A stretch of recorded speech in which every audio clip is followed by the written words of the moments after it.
太平洋の広大な海に浮かぶ絶海の孤島ナウル共和国。人口わずか1万1000人弱で、国土の面積は世界で3番目に小さい国であるナウルは、恵まれた資源によってかつて世界一裕福な国と呼ばれていた。しかしこの国もまた恐ろしい天然資源の呪いにより、世界で最も貧しい国へと没落してしまうことに。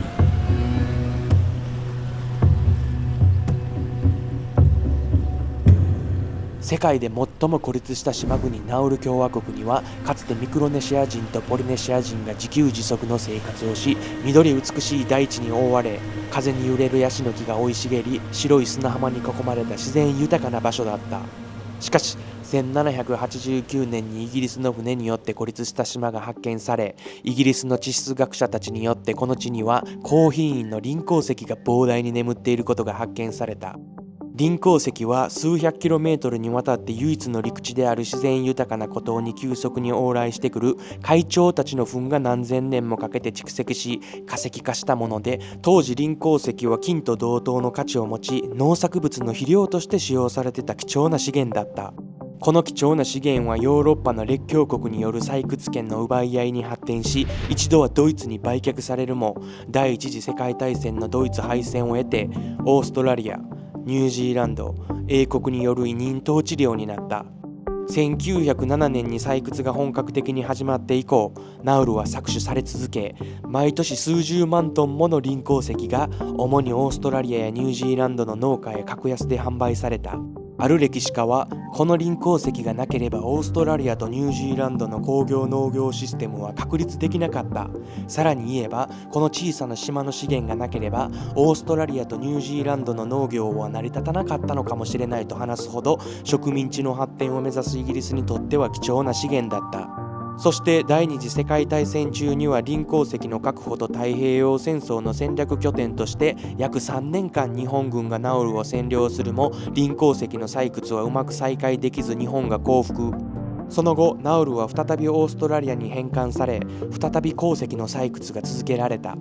ナウルが独立する1968年までに島からは推定3500万トンもの輪鉱石が持ち去られ、これは過去1世紀の間に世界中の人々の食卓に並ぶ果物や野菜を栽培するための規模の輪鉱石とも言われている。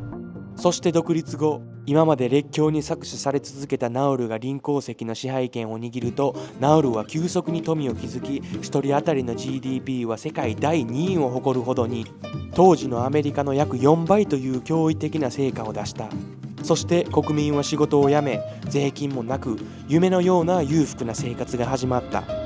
しかしその栄光は長くは続かなかった。輪鉱石採掘にのみ経済を依存し、採掘で得た資金の投資も失敗が続いた結果、1998年までに島の 80% が完全にもぎ取られてしまい、残されたのは荒れ果てた大地。植物は育たず、食料の自給はほぼ不可能な状態に。かつて世界一裕福だった国は輪鉱石の枯渇とともに経済は完全に衰退し、国土の 80% が居住不能な状態。国民に2人に1人以上が貧困線以下。そして自国で食料を自給できない結果、加工食品の輸入に依存し、世界で最も肥満率の高い国という絶望的な状況に陥った。今回はそんな光と闇の狭間を揺れ動いたナウル共和国の実態を見てみました。はい、皆さん、What's up? バッパー翔太でございます。現在はオーストラリアのブリスベン空港でございます。今からですね、世界で最も裕福な国から最も貧困な国へと激動を揺れ動いたナウル共和国の実態をね、見に行ってみたいなと思います。世界で最も訪問者が少ない国と言われているナウル共和国。オーストラリアから約3328キロ離れている孤立した島へのアクセスは、ここブリスベンかフィジーかマーシャル諸島からのみで、1週間に4日しか飛行機が離着陸しないとのことみたいで、さらにはですね、観光ビザの取得が非常に難しい国として知られ、年間の日本人観光客はわずか3人とのことみたいです。さて着きました。今回ビザの取得結構時間かかりましたけど、念願のナウル共和国でございます。見た感じ空港めちゃめちゃちっちゃいし、なんかフェンスで囲われてるだけみたいな感じで。バチカン市国モナコに続いて世界で3番目に小さい国ナウル共和国の面積は東京都港区とほぼ同じ約21平方キロメートル。ナウル共和国には正式な首都がなく、議事堂や警察署などの重要な政府機関がある、空港付近のヤレン地区が事実上の首都とみなされているみたいです。はい、今回滞在する宿はこんな感じでございます。ロケーションは朝日が昇ってくるところが見えるんで最高なんですけど、値段はちょっとお高めで150オーストラリアンドル1泊でございます。今回ね、いろんなとこ探してみたんですけど、最低で1泊150オーストラリアンドルぐらい払わなあかんかなっていう感じで、意外には結構高いなって感じですね。島にはですね、環状道路が島の周りに1個しかないみたいで、最長でですね、約20分で島一周できてしまうみたいなんで、今からちょっと散策してみますか。Thank you so much for your time. Nice to meet you, bro. What's your name? Akamen. My name is Akamen. Oh, you from here, local? Yes, I'm from Nauru. Do Nauru people speak English? Yes, most of Nauruan they speak English. Okay. Yes, they learn from school. I'm from school. Yes, some they learn from YouTube. So you're gonna show me around today? Yes, I'm gonna show you around Nauru today. Thank you very much. Okay. なんかフィジとかね、近隣のパシフィックの島と同じく超時間の流れとか人々が緩いなっていう感じですかね。でもこんなところにもですね、日本車が結構走ってるなっていう感じで、あと結構中国人もいっぱいいるなっていう感じで、臨港石開発が盛んな時にね、自主的に中国人たちはこのナウルというところにやってきたみたいです。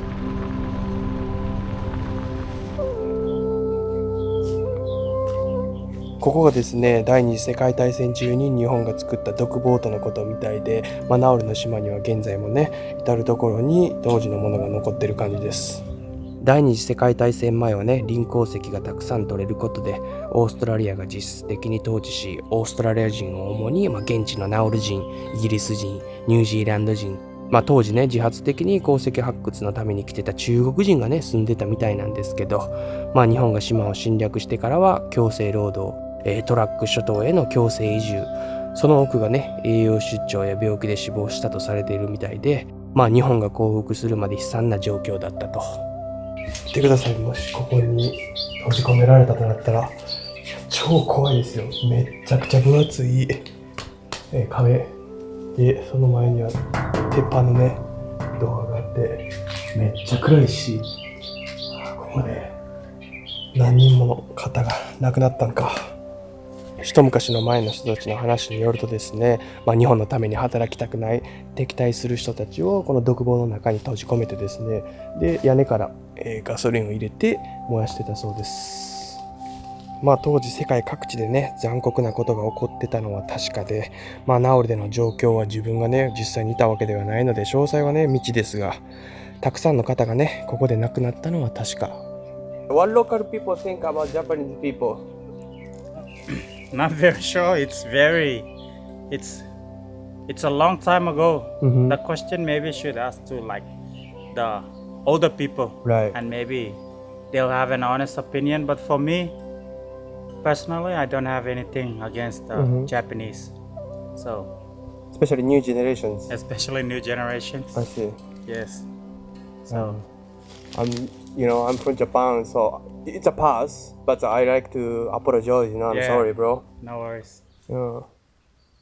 現地の人もね、戦後いろんな形で日本がナウルを支援したということでありがとう。過去も重要やけど最も大切なのは現在ってねいう話をしてくれました。はい、ここがですね、当時臨港石発掘で使われてた工場みたいです。いや、なんか自然に工場が覆われてすっごい歴史感じるな。ピーク時のね、輸出量はナウルが独立した1968年以降の1973年みたいで、1年で約230万トンものリンがですね、輸出された。で、植民地以前はですね、地元の人にお金があまり入らなかったみたいなんですけど、独立後、採掘権を得たナウルの人々みんな仕事を辞めて、掘りまくって億万長者になったみたいです。いや、なんとも言えないですよね。植民地時代、自分の国にあるものが他の国に取られて指くわえて見とかなあかん感じ。But now still they are exporting somewhere. Yeah, they're exporting. To where? I'm not sure. Oh. Yeah. Like this is like few of the phosphate, like the dust that okay. flew. It's very light, the phosphate. Very right there. Yes. Okay. Like it turns to dust very quick. So this one you put in the farm, right? Actually, it's good for Oh yes, your farm, good right? for soiling. Yep. Yeah. Yeah, it's good for soiling. Yeah. Yeah.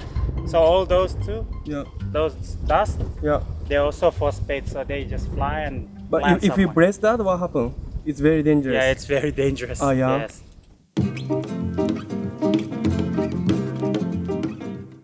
ここ一本道ですね。すべて車が乗り捨てられてるということで、2000年以降の車みたいなのもあるんですけど、それ以前の、臨鉱石がブームしてた時の車もね、数多く捨てられてるっていう感じですね。当時ね、どれだけ資源ブームがごつかったのか、聞いた話によるとね、こういった道で高級車でみんなカーレースとかもしてたみたいです。当時ね、臨鉱石で潤ってた裕福な国だったナウルはですね、税金のない福祉国家を築くことにも成功し、教育、交通、医療サービス、そして住宅さえも全て無料で提供され、まるで地球の楽園とも言われていたみたいです。でも悲しいことになんかサビがですね、時代を感じますね。So do you know anyone who is rich? Like My- used to be like your grandmother or? My grandmother is not rich. Oh yeah. Some people they come from a very good family. Let's just say like most of the Norwegians were rich Oh, back yeah. then Back because then. they drove cars, Yeah. they had the money to travel. Yeah. You told me like they used to go to Australia too, even. Yeah, they go to Australia, they go to New York, they also go to Singapore. Yeah. Yeah, they travel the world, those people. Those. But now my generation is just trying to do the same too.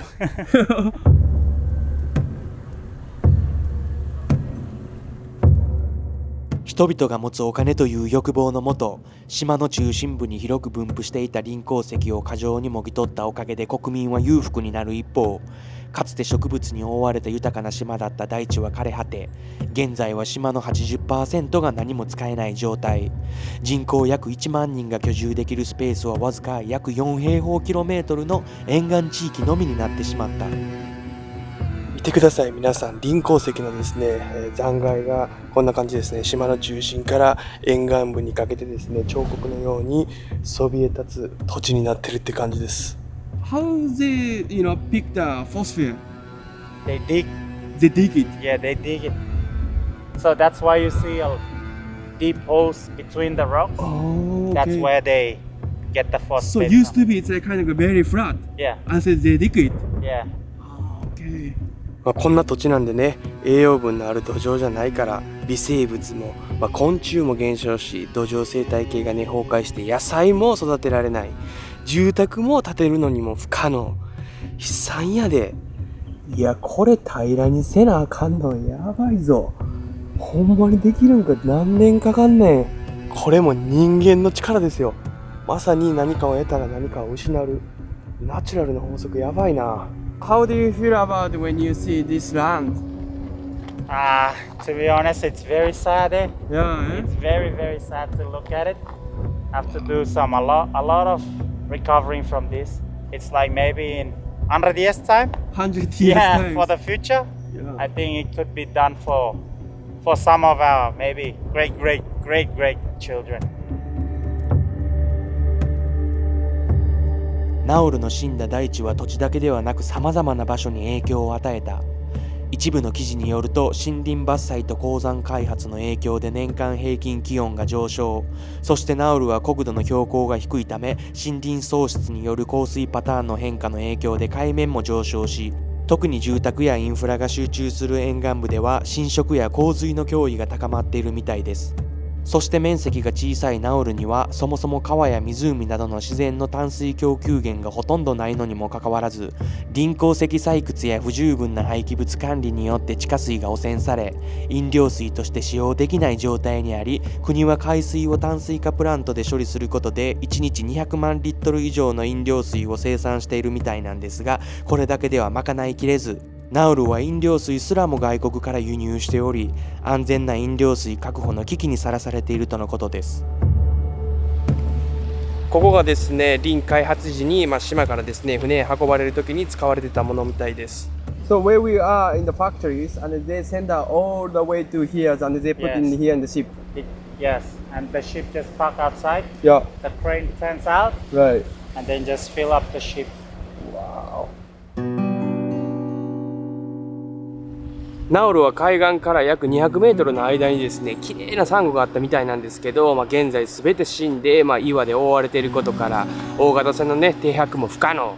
残っているのはですね、死んだサンゴと鳥が食料としない、低い木のみと。Used to be so many trees, right? Around here. Yes, it used to grow here like Yeah. this, trees crawling, but now it's just few rocks and grass. Yeah. そのようなことでですね、世界中からかつてね、集まってた鳥たちはもうこのね、ナウルに来なくなってみたいです。いやー、なんか他のパシフィックの島みたいにですね、白い砂浜に青いビーチで結構期待してたんですけど、ちょっと残念ですね。欧米人に発見されるまで、もともとタロイモ、ブレッドフルーツ、バナナ、野菜などの栽培が可能で自給自足の生活を行っていたが、島の 80% 以上の面積で農業や建築が事実上不可能となってしまったナウル。結果、現在はオーストラリアやニュージーランドなどからの食品輸入に頼らないと人々が生活できない状況だそうです。さて今からですね、島に5つあるスーパーマーケットの中で一番大きいスーパーマーケットの中ね、どんな感じか見ていきたいなと思います。見てください、このキャベツ1玉14ドル。高っ。白菜もですね、これで10ドルで、バナナも 12.5 ドル。他の野菜、果物もえげつない値段やわ。いや見てください、これ飲み物もすごいですよ。牛乳が2リットルで22ドル。ヤクルト1本なんと2ドル。悲しいことにビールもですね、コロナ1本 5.8 オーストラリアンドル。いやー、ナウル滞在中は禁酒やな。でも見た感じオーストラリア産のものがほとんどなんですけど、正直食料品オーストラリアより高いんじゃないかなっていう印象です。聞いた話によると、ナウルに食料品がコンテナで輸入されてくる頻度は数千キロ離れたオーストラリアとかニュージーランドから月1回から数週間に1回程度。距離も距離なんで、野菜も新鮮なものはあんまりなく、ほとんどが冷凍か冷蔵。そして冷蔵系、新鮮な食べ物はめっちゃ高くて、冷凍と常温で OK なものは比較的安めだそうです。ちなみに僕はコーヒーのフィルターを買いに来たんですけど、それも売ってませんでしたということで、ナウルではですね、トイレが壊れてトイレの部品1個揃えるだけで2ヶ月3ヶ月とかかったりするみたいです。島では何も自給ができず、現在も輸入に依存しているナウル。その影響で脂肪と糖分を大量に含む加工食品への依存が蔓延しているみたいなんですけど、実際のナウルの食生活は一体どのようなものなんでしょうか。 What's people normally order? Typical one. I don't know what's the Naurian food actually. It's like really mixed with the Chinese food, Yes, right? yes, So when you grow up, you always eat the Chinese food. like Chinese style with rice. Yeah. Yes, we eat in restaurant like fish are full, meat, kumon, chicken. If you have money, you buy duck, which is $10. メニュー見た感じですね。野菜がゼロっていう感じで、聞いた話によると、チキンチョップスーっていうやつが、いっぱい野菜とミックスした食べ物っていうことで一番高いですね。値段は比較的7ドルから15ドルぐらいかなって感じです。そんなにめっちゃ安いわけではないって感じかね。So do you guys eat the vegetable every day or not so much? For me, not so much, but other people, I'm not sure. This the kind of food they eat, yes, and especially canned food. But before in Nauru, they used to eat like little meat and a lot of rice. A lot of rice, yes. How hard to get the fresh food? Like when I went to the supermarket, there's no fresh meat, only frozen meat. Yes. Right? The meat also imported. Yes, everything there is important. No fresh, you won't get any fresh meat What about the fish? Fish is quite Yeah, oh, okay. fish. Yeah. Yeah. Fish here you can have fresh fish every day if you have a good friend that goes fishing Right. or good family member that is always going fishing. Yeah. そう皆さん見てください。これがナウルの、ティピカルな食べ物ということで、ものすごい量のライスです。これお茶碗2、3杯分ぐらい入ってるんちゃうかぐらいの、米の量です。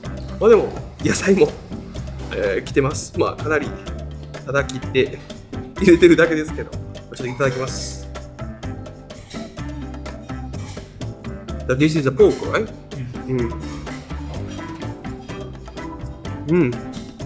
すっごい中国料理食べてるみたいな感じで、って感じですかね。そこまで僕のお気に入りじゃない感じですね。それにしてもすごいなライスの量。You guys seems like I eat quite a lot of oily food, no? Like Yes. fried. Yeah? Fried and stir fried. Yeah. まあ聞いた話によるとですね、ナウルなどの太平洋の島国には、西洋諸国が廃棄する七面鳥の尻尾のような脂肪分が約 75% と非常に高い安価な食品が輸入されているとのことで、それが一般の人々の主食となってしまったことで、ナウルは世界で最も肥満率の高い国となり、前世紀にはですね、ナウルの人口の10人に9人が太りすぎまたは肥満、人口の 45% が糖尿病を患うほどに健康状況が悪化したみたいです。Do you think people normally don't move too much here? Yes, due to nothing to do. Yes. No training shoes. Yeah. Yes.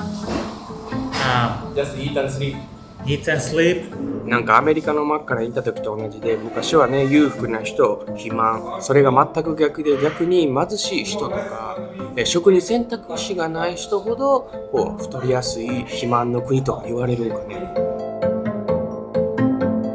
食生活に加え、ナウルは世界で最も喫煙率の高い国の一つで、成人の喫煙率が約 48% と2人に1人はタバコを吸う喫煙大国。ナウルでは喫煙が社会的に広く受け入れられていることに加えて、効果的な禁煙政策が十分に浸透しておらず、健康リスクに関する教育が不足しているみたいです。アルコールやタバコ、食生活の影響でナウルの人々の死亡原因の約 80% が心臓病、高血圧、糖尿病、腎臓病、下半身疾患。2022年の平均寿命は約61歳。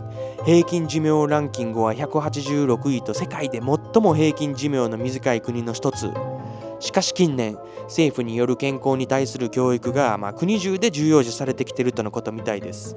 How is the Nauru health situations?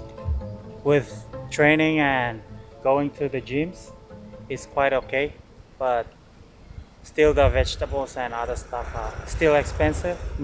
Hospitals needs to improve. Yeah. What happens if you get sick here? What you gonna have to do? You have to go to Australia.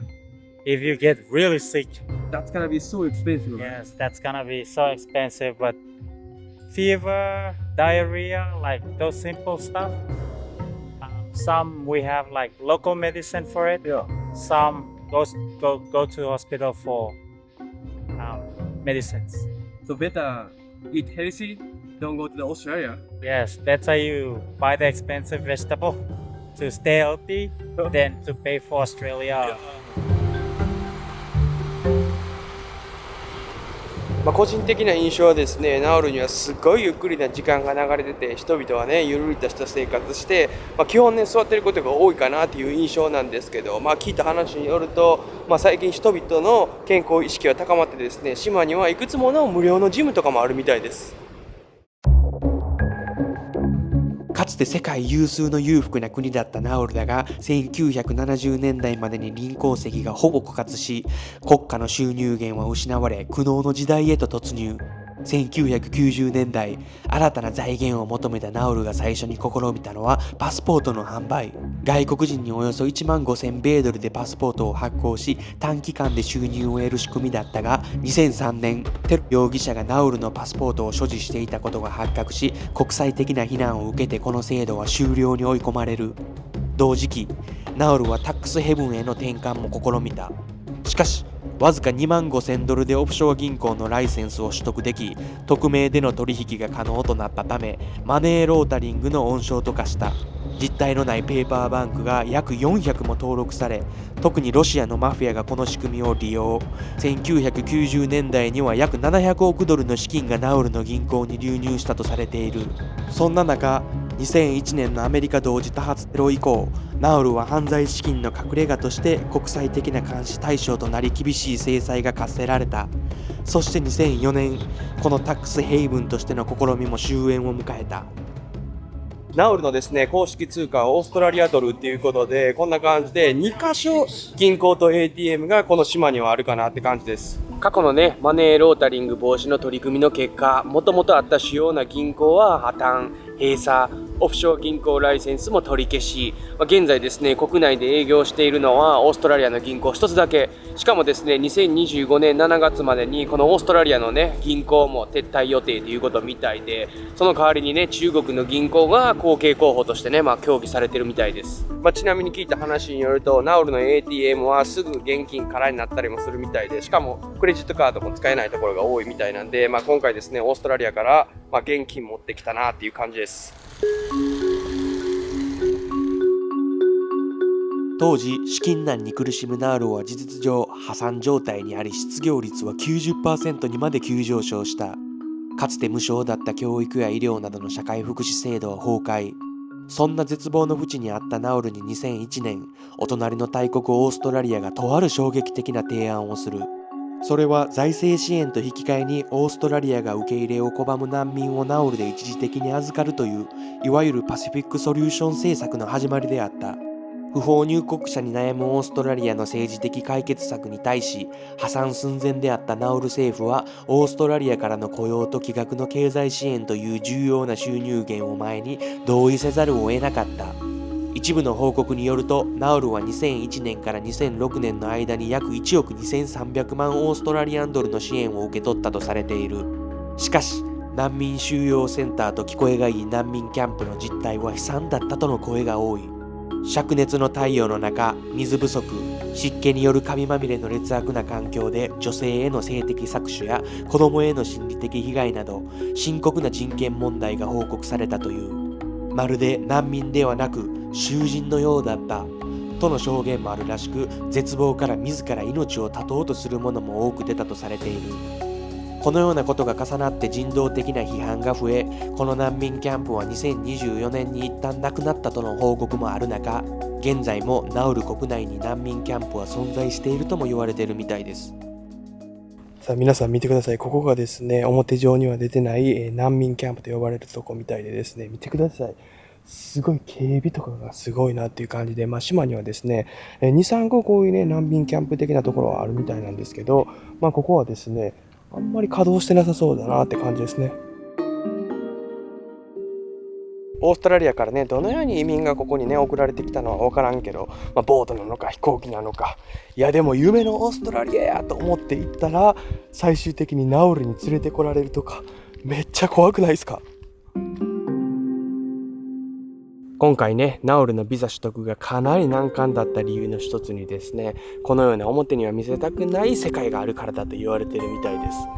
移民を受け入れ始めてから、ジャーナリストにはですね、超高額なビザの料金、聞いた話によると、ジャーナリストやね、メディア関係者にはビザ取得に1人8000から1万オーストラリアンドル。その理由に、活動家や報道機関を入国させないための政治的な処置という声もあるみたいです。So where are you guys from? Bangladesh. From Bangladesh. Yeah. Okay. So how long have you been stay here? 1 year, 6 months, 7 months running. Yeah. How did you end up here? So from Bangladesh to here, right? Yeah. By boat. Yeah.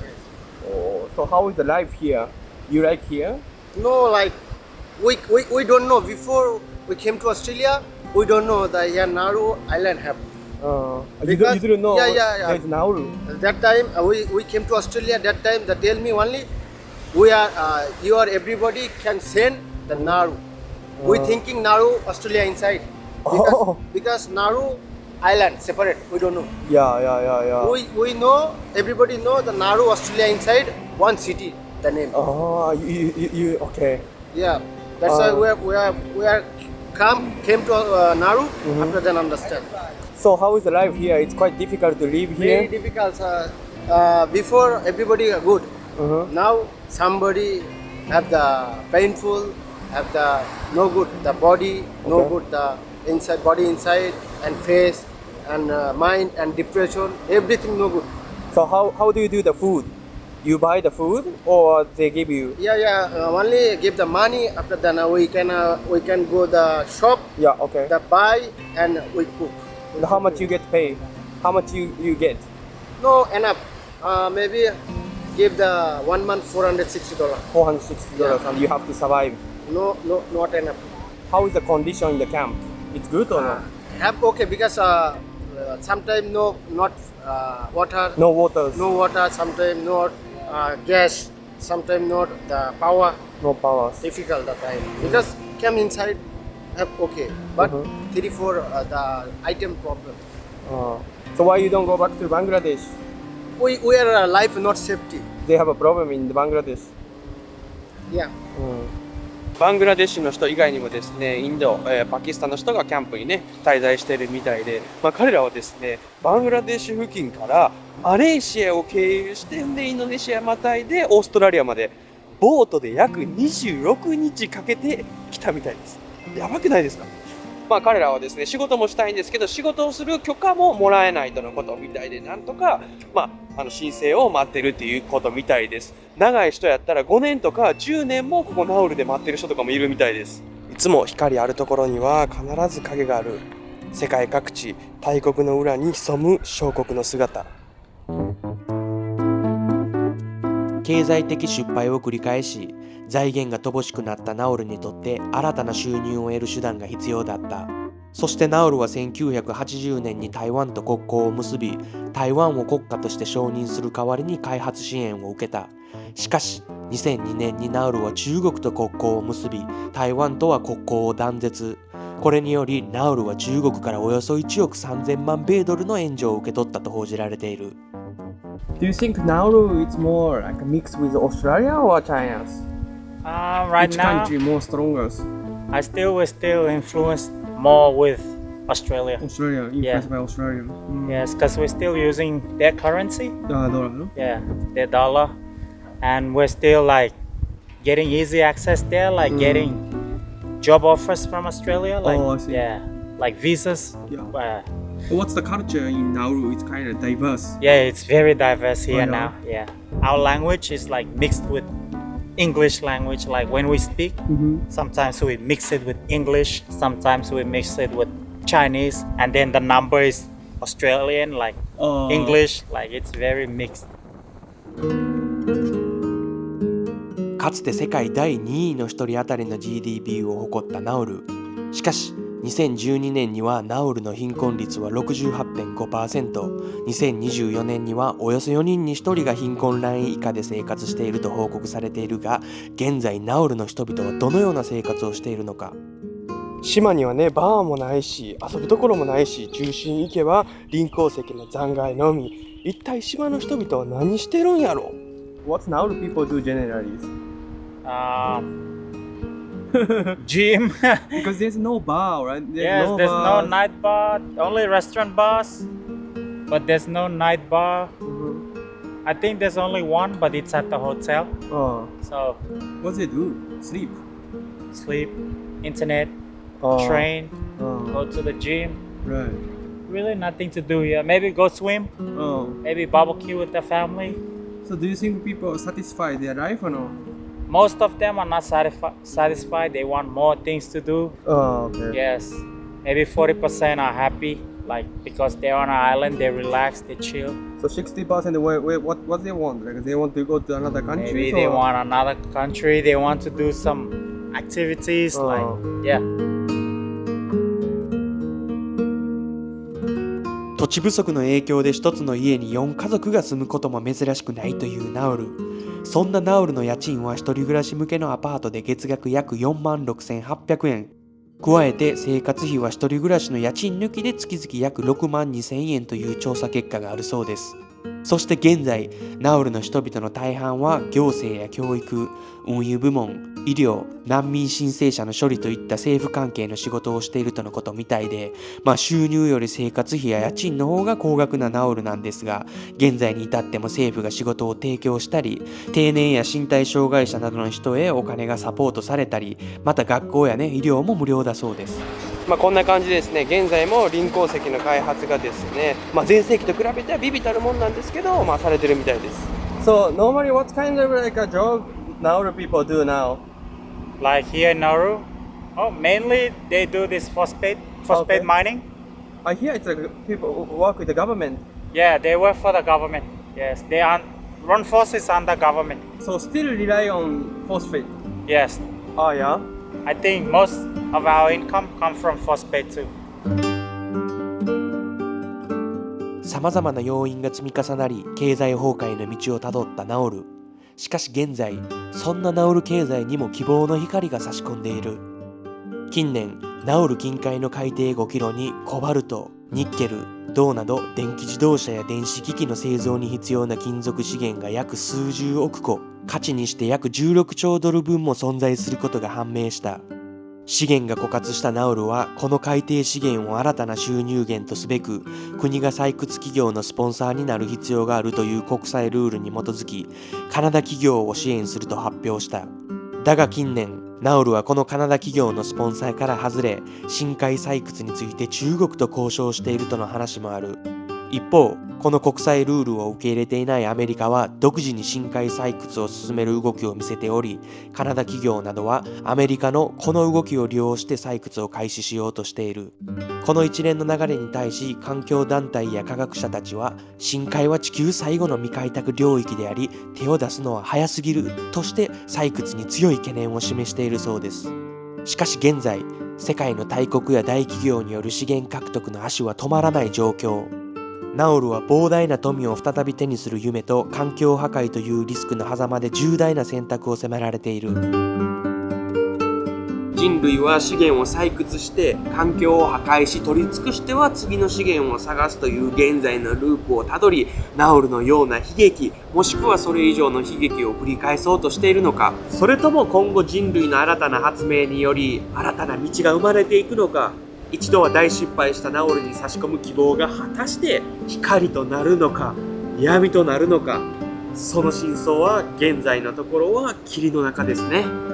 ということで、動画がええなと思ったらチャンネル登録のほどよろしくお願いします。ナウル共和国からでございます。アディオス。